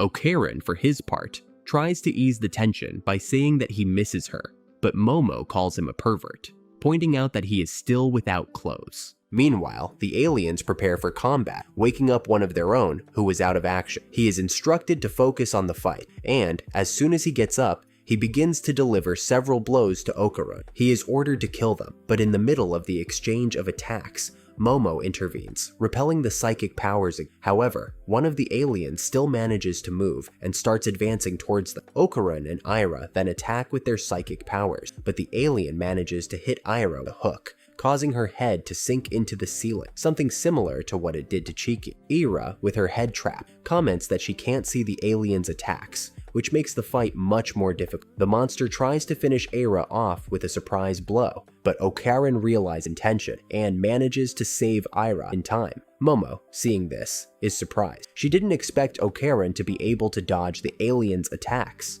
At that moment, Okarun and Aira attack again, targeting the enemy's weak points. However, seeing how close they are, Momo feels a surge of jealousy and asks them to stop, warning that if they carry on like this, they will all explode together. The tension between the three increases, and Momo loses control of her magic.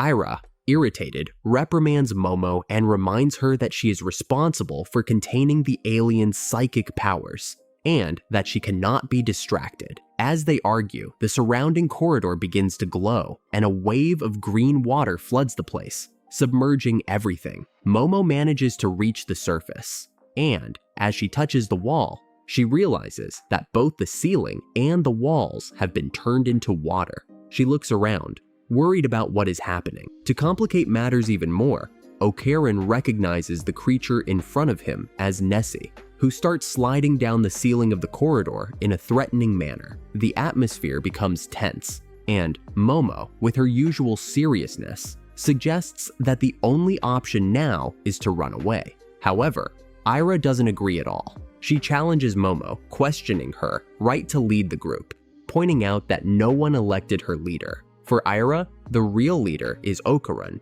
and she makes that clear. Meanwhile, the aliens start arguing among themselves. Serpo Nessie, who failed to control Momo, receives a serious punishment. He will have 60% of his salary cut off for his failure. This punishment, of course, is not well received, and Nessie, showing his power, decides to resolve the situation in a very direct way. With a precise blow, he breaks one of the aliens in half, causing the others to collide. When Okarin and Momo see what has happened, they waste no time. They start swimming at full speed, leaving Aira behind, who is still trying to understand the situation. Suddenly, the sharp sound of a blow cutting through the water interrupts their escape, and a giant shrimp appears underwater, ready to attack anyone who gets close. Okarin, his heart pounding, explains that sea shrimps are even more powerful underwater, and, as if that wasn't enough, he comments that the shrimp's blow is 10 times stronger when it's submerged. The danger is real, and despite the shrimp's advantage, it also needs to come up for air, which creates an opportunity for Okarin and Momo. To try to escape more quickly, Okarin decides to use his turbo granite, his turbocharged legs,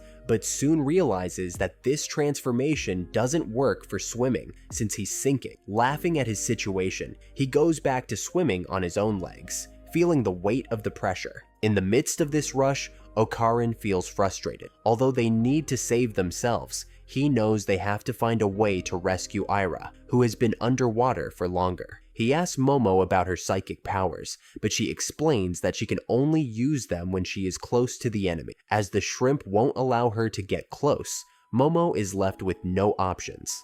Okarin, determined, offers to get the shrimp's attention, giving Momo an opening to use her powers. Momo initially rejects the idea, fearing that Okarin will end up like Aira, succumbing to the creature's attack. He insists, however, explaining that he just wants to be useful and asks her to stop screaming. Momo, with her usual coldness, replies that his idea won't help. He would only be complicating things further, and the best option now is to get away as quickly as possible. As for Aira, Momo doesn't miss an opportunity to accuse her. She claims that it's her fault for getting dirty with Okarin, but Okarin, uncomfortable, tries to defend the situation, making it clear that they've done nothing wrong. Momo, however, continues to berate them, recalling the incident in which Okarin knocked her to the ground and stood over her. Upon hearing Momo's words, Okarin quickly deduces that she is jealous, and tries to apologize, saying that it was no big deal. Momo, trying to cover it up, tries to downplay the situation, saying that she doesn't mind what they do together, but Okarin doesn't seem convinced.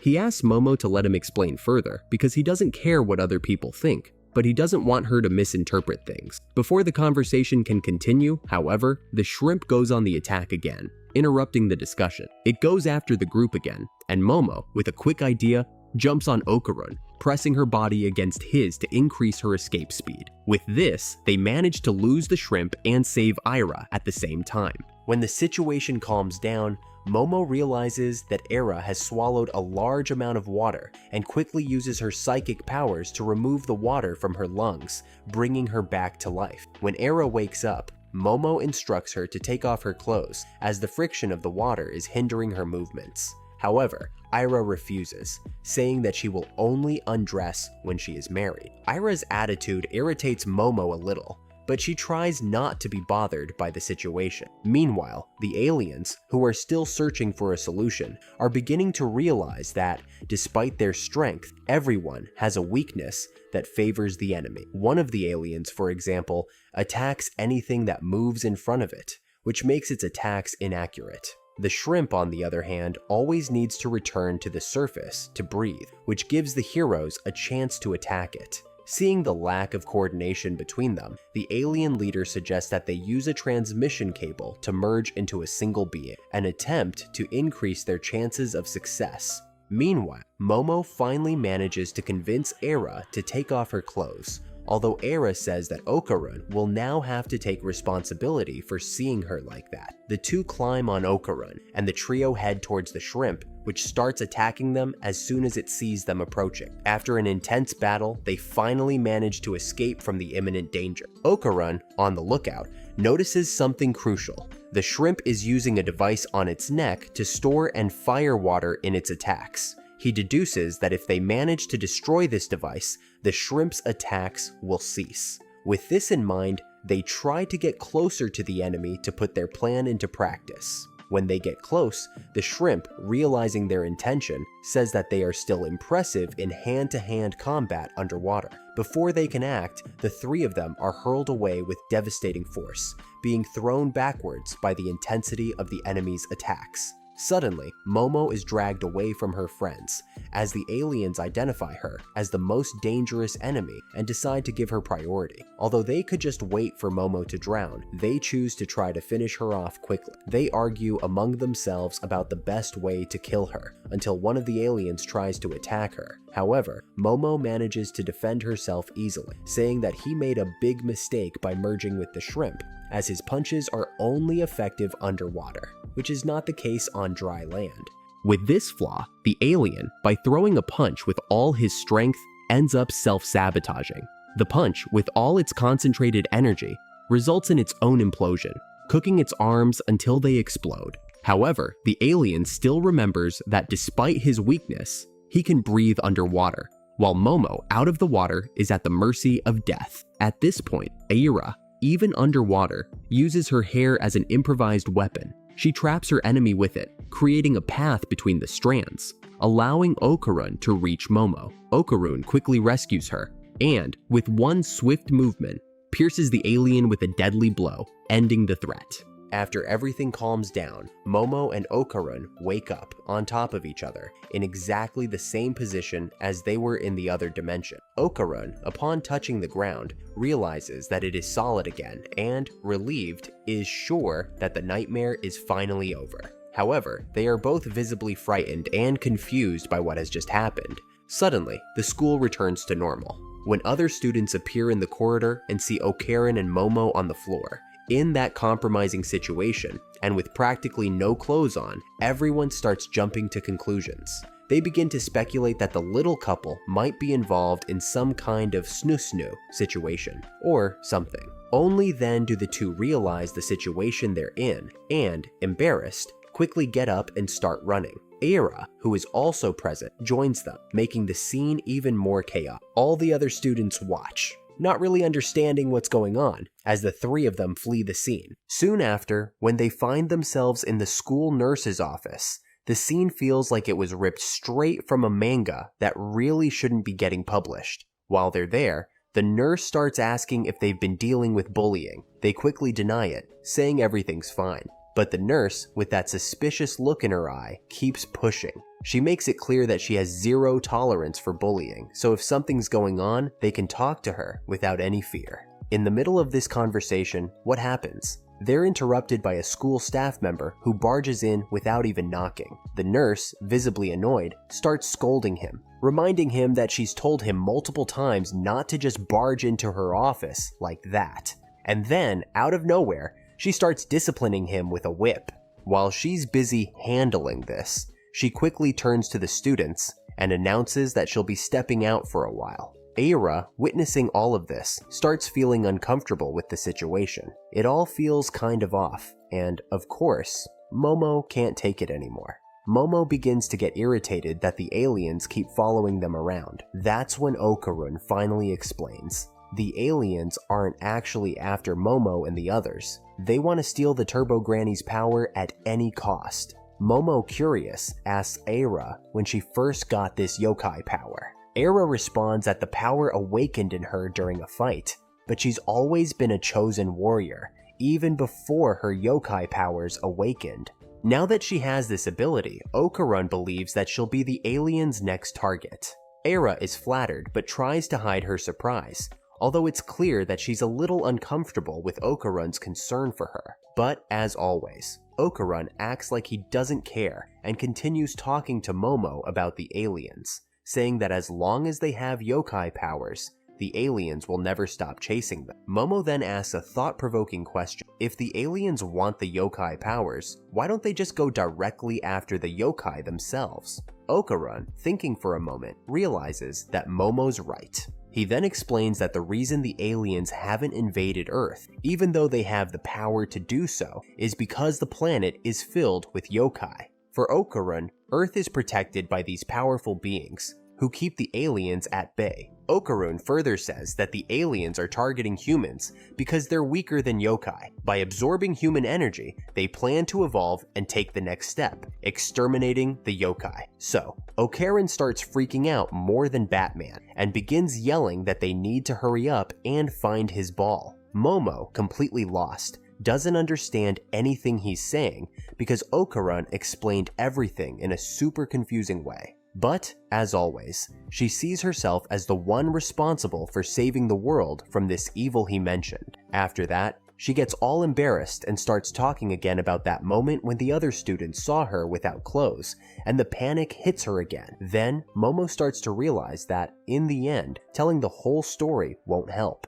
No one's going to believe her anyway. Thinking it through, Ira decides to get herself out of this situation and throws the blame on Momo, saying that Momo was the one who undressed her. Momo, of course, gets furious and totally rejects this version of the story, but Ira insists that's really what happened, reminding her that at one point, she actually asked the girl to undress. In the middle of this back and forth, some girls show up to pick up Ira, and Okarun, not wasting any time, starts pressuring Momo to think of a quick excuse. He warns her that if she doesn't, Ira will paint her as the villain of the whole story to everyone. Momo, on the other hand, doesn't care about the situation, and instead asks what went down between Okarun and Ira that day when they were practically on top of each other. Okarun, a little embarrassed, reveals that Ira came on to him out of nowhere, trying to kiss him. Because of that, a fight broke out between them, and they both ended up on the floor. Okarun then explains that when Momo arrived, she found them in a somewhat suspicious position, but honestly, nothing happened. Even with this explanation, Momo still asks what he was doing there at that moment. Then, Okarun, totally embarrassed, drops the truth. He was doing push-ups because he wanted to get stronger. Momo, still not quite getting it, asks why he was training in secret. And then, out of nowhere, Okarun says he was trying to get stronger without her knowing, just so he could surprise her when she saw him all muscular. When Momo hears this, she starts laughing, because she didn't know Okarun had this soft side. Okarun, all flustered, says he just wanted to be cool for her, and Momo, seizing the moment, asks to see his embarrassed face. Okarun tries to look away and leave, but the atmosphere between them stays a bit tense, yet funny. Just then, two of Momo's friends show up, and with that mischievous smile, they say they've already heard about the scene that went down between her and Okarun. They tease, saying the two of them hug, like Adam and Eve. So the two of them start getting closer, pushing even more, because they want to know what really happened. Momo doesn't waste any time and decides to defend herself, saying that even if she tried to explain, the girls would never understand. But just with that statement, Momo's friend drops. I figured out the mystery. So, that's it. You guys are in a love triangle, right? She even recalls how Eira was also in that vibe, just like Momo and Okarun, and concludes her investigation with that. Meanwhile, she starts remembering the time when Momo was talking to the mantis of the sea and deduces that Momo was just trying to learn how to punch like the mantis, to knock out Eira more easily. As for Eira, when asked what happened, she decides to stay silent to avoid tarnishing the good girl image she has among her friends.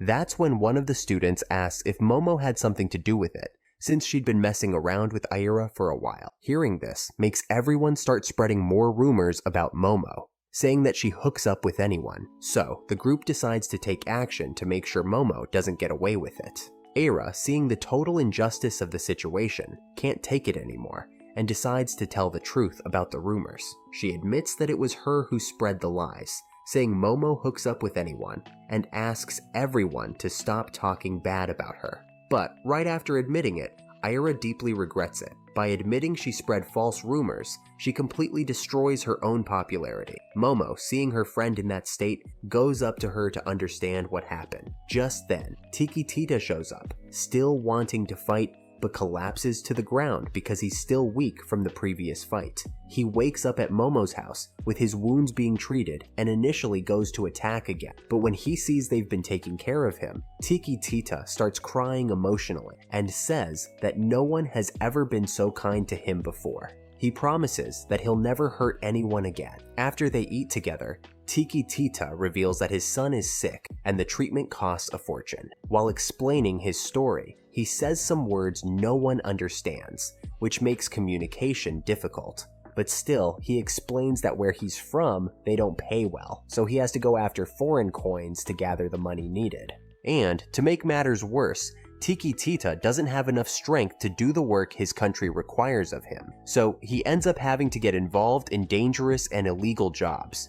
And, because he's weak and can't make money, his wife ended up dying from the same disease that his son is now suffering from. He reflects on the harm he's caused to humans and starts crying, saying he feels like a complete failure. Seeing Tiki Tita in that state, Okarin asks how they can help. He even suggests giving his bigolinho to the alien as a way to cure Tiki Tita's son. Momo immediately contests, saying giving his bigolinho is asking too much. Okarun reminds them they could try to recover it later, but Momo says they don't even know where they would find the so-called bigolinho. Moreover, the blood treatment that Tiki Tita's son needs is something that has to be done regularly, so even if they help once, it won't matter in the long run. Momo says the only way for Tiki Tita to save his son is to find a decent job.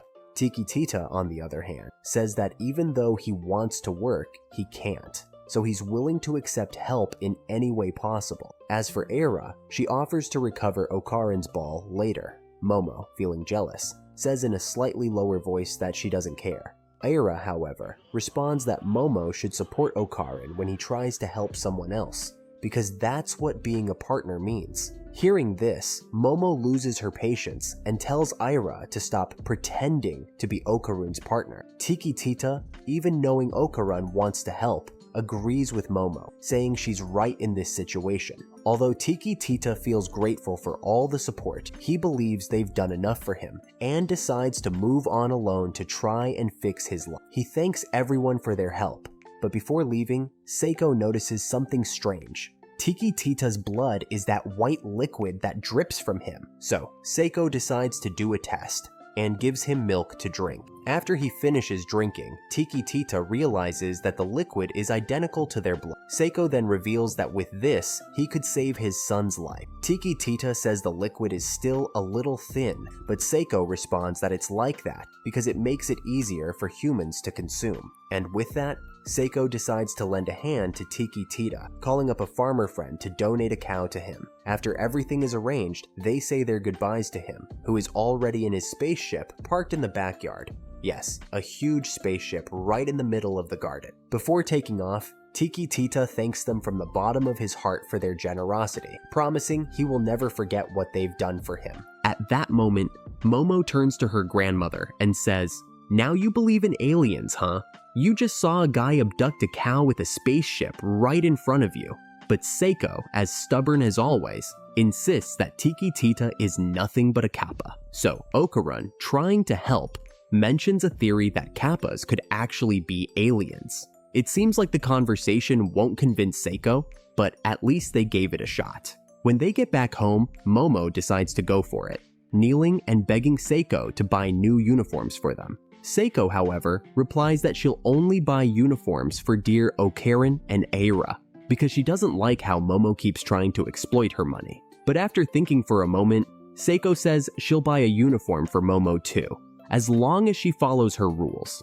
With no choice, Momo agrees. Suddenly, the doorbell rings, and Seiko tells Momo to answer it without interrupting her invitation, which is now part of the deal. When she opens the door, Momo is face to face with Gigi, a guy who surprises her and, of course, makes her blush a little. Intrigued, Okarun asks who the guy is. That's when Seiko explains, this is Momo's childhood friend, and also her first love. And that's it.